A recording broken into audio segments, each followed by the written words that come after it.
You're listening to the Retirement Solution Podcast with John Hicks. Helping you solve the retirement puzzle. Welcome to the Retirement Solution with John Hicks. Here with John Hicks, I'm Jennifer Perry. We'd love to hear from you here on the Retirement Solution Podcast. You can always drop us an email with any questions for John at retirementsolutionradio.com. And of course, here on the show every weekend, John, we talk about the things that we can do to improve ourselves, our financial lives. But the Blog Business Live recently had this list of things that maybe we should not be doing during this downturn. And I thought this was kind of interesting because we think about what we want to do, but what about those don'ts right now? What would be on your list? Yeah, so there are a few things. Okay. That I think that, and I have to be honest, I have fallen into some of these myself. It is possible. You just don't want to let it get too much in your psyche that you do dumb stuff, right? So if there's anything about this show, I want you to think that maybe I can be a little dumb sometimes, but I want to stop you from doing dumb stuff, okay? So we need to have a segment for that, Jennifer.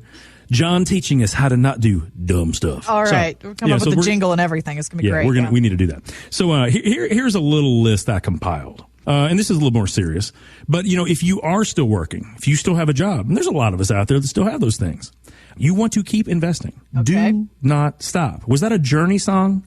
Don't stop investing if you got your mask on. Something like that. I don't know what he said. That's beautiful. Was that a Journey song? Yeah, apparently a re-release version. Yeah. Okay, so that's a new one. All right. Yeah. So don't stop investing. If anything. Crank up the notch a little bit, okay? Now, you're probably going to stop that if you lose your job, but if you don't, put more money away. Because, guys, we should be spending a little bit less right now, right?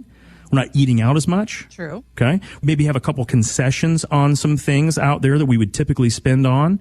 Maybe you're not being charged by your country club or things like that. But, hey, don't stop investing that money. Keep putting it away. Now, that does not mean you all throw it into harm's way in the market. Okay. There are hundreds of different strategies where you can still safeguard your downside. They don't have to be insured, but you can still safeguard your downside, and you can still have a really good attractive return if the markets go back to what we hope they do. Okay. So don't stop investing. Please don't do that. Please don't do that. Gotcha. So number 2, do not take financial advice from Cletus. Now, but he's full of it right now. Cletus, because Cletus is my neighbor. Okay, please don't take advice from your next door neighbor. I don't care if they say they got an MBA from Juilliard. I hope you caught that. You can't get an MBA from Juilliard. See my point? Yeah. So the idea is don't take financial advice from friends unless they know 100% your financial issues. I bet they don't. Right. I bet they don't know if you have any student loans. I bet they don't know if you still owe some money on that fifth wheel trailer. I guarantee you they don't know if you give any money to your kids or grandkids that they're not aware of. I'm certain they don't know your entire budget, bills, and all that kind of stuff. And I'll promise you, if they do give you advice, they're only going to talk about the glory days. We all know those high school quarterbacks that always talk about that one pass that they threw 28 yards in the muck, rain, storm, 20 guys pounding down on them all at the same time. And they completed that pass to win that one game.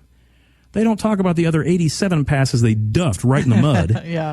In that situation. So don't do that. It's not going to be wise. And the other thing is that that's not proper guidance. I'm not saying you need to get it from me, but I guarantee you there are very few people, even that live side by side, there are very few best friends that have the exact same financial situation. Right. Yeah. So you don't want to mimic them. You would probably be doing a poor job for yourself. So please don't do that. So the main thing is you just don't want to find out from your friends, your neighbors, or your buddies, or the people you used to go to church with or you're Zooming with. You don't want to take their financial advice if they don't know you. Potentially, they could be very disastrous. Okay? So if you're going to take advice, either take it from yourself or your spouse, do some research, or consult your advisor. If you don't have one, consider that, at least just by bouncing those things off of. That'd be a much better way to do it. Now, here's another one, Jennifer, and I think this happens a lot of times when we're sitting around thinking about our finances more than ever, right? Yeah. So if you're listening to this show, there's a good chance you might be 50, 55, 60, 65, 70, 75, maybe a little bit older even. If you're listening to the show, chances are you're thinking about your finances a lot. Yeah. And I get it. I mean, we're stuck in some walls. We don't have a whole bunch of going on. Finally, I hear, Jennifer, they're going to start playing baseball, maybe. Maybe. To no fans. Well, that's a lot of fun for us, right? Oh, it's going to be boring as snot. Anyway, but at least it might be something. I've just been watching the Michael Jordan documentary. Oh, me too. The Last Dance. I love it. Yes. So good. Yeah. So good. Anyway, but one of the other things that we want to make sure we're doing, we're not focusing on our finances so much that we make weird and hasty decisions. Okay? Mm-hmm. The market went down fast. Hopefully you didn't change it too much because it kind of came up fast. But that gave us a little bit of understanding. Hey, it may go up and down for a while. Don't make decisions quickly. What you want to do, though, is you want to have a plan in place that can make decisions if it needs to, based on your future goals, not based on weird situations that we've never seen before, right? Right. So a lot of the plans that we really think make the most sense, they should work in up markets, down markets, or what we might be in right now, sideways markets. There is no reason to think, guys, that after we went way down in March and we came way up in April, there's no reason to think we're not just going to bounce around like a bunch of ping pong balls in this period of time for quite some time. So a really good plan should still be able to derive income from, even if that happens, because we have no idea.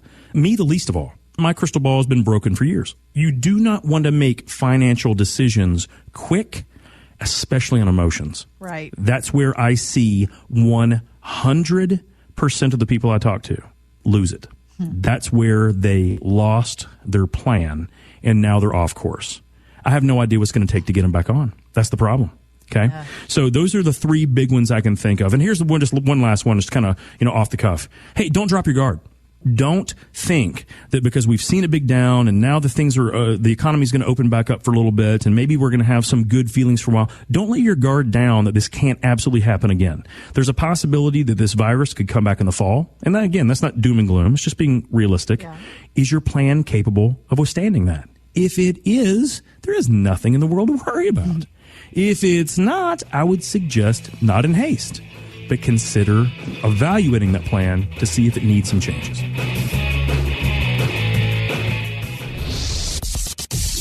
Have questions for John? Drop us an email at retirementsolutionradio.com.